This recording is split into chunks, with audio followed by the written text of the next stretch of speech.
Colin Cam here from the Walker Show. Today we'll be taking topic questions from viewers and discussing them. The first topic that was submitted by our viewers is, what is the Berlin Airlift?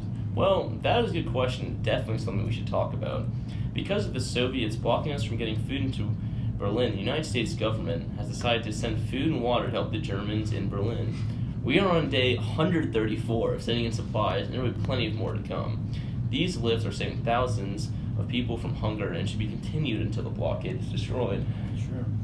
The next question we got is about the Truman Doctrine, and what is it? The Truman Doctrine was a financial supporter of Greece and Turkey's resistance to communism. This doctrine also declared that our government would do its best to stay away from problems that weren't domestic. I personally support this stance in government because if it's not our problem, then we don't need to find a solution. That's very interesting. But you know what is really interesting? What? The Korean War. Oh, yes. And we have many questions submitted by our viewers about that. And what is it exactly, Kim? Well, the Korean War was caused when the two countries, North Korea and South Korea, were developed. Okay. The Chinese turned communist, and the North Koreans prepared to invade South Korea. China backed North Korea, and America allied with South Korea in hopes of ending the spread of communism. It's crazy. This leads us into our next topic of the discussion, which is the second Red Scare, and it's brought a lot of media attention. Why don't you tell us about that, Colin? Of course, Cam. Well, the second Red Scare occurred with the Iron Curtain in Europe and the switch to communism in China, creating a wave of panic. There were a few cases of spies in the U.S. with Alger Hiss and the Rosenbergs creating more panic of communism spreading. McCarthyism was then created, which was basically a witch hunt and created a bunch of false accusations because Senator McCarthy needed reasons to be reelected, and this would show that he was productive in office. It is insane that our whole country is on lockdown. It's like being stuck in an old school lock and there's a killer inside. I mean, it's a very good illusion, Cam, but you know what's even scarier? How the Chinese fell to communism. Really? Yeah. Well, we're going to take a break and we'll talk about it after we get back. Thank you. This was me before. Always sad, lonely, wishing I could be blonde. Be after. Born with brown hair, want to go blonde? 30 minutes, go blonde with a new blonde hair dye. Welcome back to the Walker Show. Cam, tell us a little more about how the Chinese fell to communism. Well, I know a little something about that. Let me explain. The fall of the Chinese government to the communist rule is something that is discussed heavily. Mao Zedong, the leader of the People's Republic of China, is the one who pushed for communism in China. He gained following and eventually overthrew the other government. The United States has refused to acknowledge China due to its communist beliefs. There has been few contacts and limited trade since China has been led by the Communist Party. Wow, that's quite interesting. Yeah, well, you know more about H-bombs in that part of the war, so why don't you tell us a little something about that for our next topic? I got you, Cam. Well, the development of the H-bomb has also been a hot topic. The push to create a bomb bigger and better than the push to create a bomb bigger and better than the atomic bomb was on the rise. When done with the design, it was figured that it was 67 times more powerful than the atomic bomb. The first one exploded in the U.S. was on November 1st, 1952. This created the expansion of Air Force so that we could know what everyone was up to and see how far they were, and if anyone planned on using their atomic bomb or H-bombs on us. The only bombs near the studio are the ones I've dropped in the bathroom. You're damn right. No one wants to know about your bowel movements, Cameron. Something people do want to know about, though, is they're very interesting, is the NATO group. Tell us the information that you have recovered on this group. Well, the creation of NATO was mainly to stop the spread of communist governments.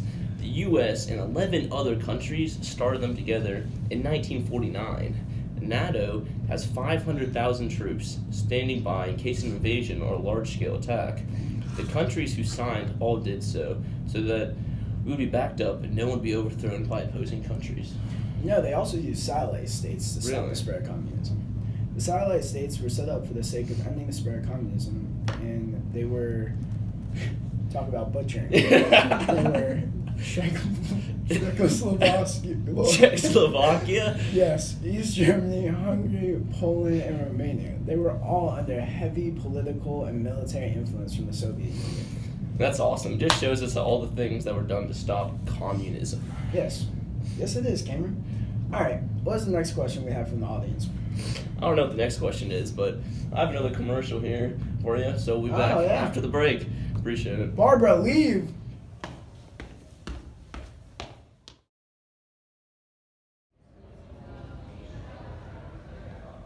Get you a pair. Converse, shoe of the century. Get them now. Welcome back to the Walker Show. What's our next question, Cam? The next question is, what were the origins of the Cold War? This one I can answer. The origins of the Cold War were the ambitions for the post-war world and the rivalry between the top two powers. America and the USSR had a common mistrust with each other because of their war experiences. It's all very true. With the establishment of satellite states, the Potsdam Conference, and the broken Yalta Conference. Ah, yes, I forgot about those. Well, you can tell us all about the Potsdam Conference, and that's our next topic.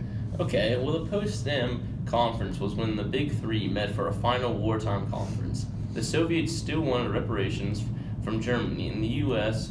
wants access to Eastern Europe for raw materials. These topics were all discussed upon at the conference. Well, I'm itching to get to the next topic. What is it? Well, the next topic is about the policy of containment and the Iron Curtain. Okay, well, containment was proposed when George Kennan, the only focus for containment was to not let communism spread. And the Iron Curtain speech was by Churchill, and it was the division of Europe for the sake of containment. Wow. Those go hand in hand. Yes, Cam, they do. Good job. Okay, no need for the sarcasm. Just give me the next question. Okay. Next question is about the Marshall Plan and what it did. Okay, well, the Marshall Plan was a big plan for containment for 16 Western European countries where we spent over $13 billion. The winter was the worst in centuries, creating a food and fuel shortage, which is why the Marshall Plan was put in place. Next question we have from the audience is, what was the threat of the nuclear war? Okay, and what was it, Kyle? Okay. Well, the threat of nuclear war was that once one bomb was dropped, then everyone else will start dropping them and the world would be destroyed. The effects of these bombs last for years, which would make it harder to repair and put back together our lands. The only way nuclear war could end is bad, and with everyone dying that would be involved in it. Whoa, that's scary. I'm glad we're not risking nuclear war right now. Yeah, that would be terrifying. Well, folks, we are on our last two topics. Kyle, you take the next one and I'll finish this off. Okay, sure. So, to cover the next topic, it's all about the space race. The space race was when we raced to have the first launch to space against Russia. They beat us. Because our first launch failed, and they launched in 1952, a couple months after us. Okay, last but not least, folks, the U-2's open sky policy and the Geneva summit. The U-2 rockets would fly at high altitudes over the Soviets.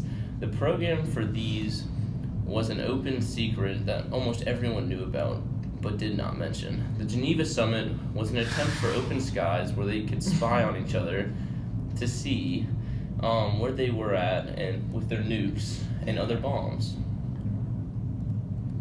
Wow. Very informative. This podcast today, folks, it was very informative, and you can catch us again tomorrow morning at 8 on the Walker Show.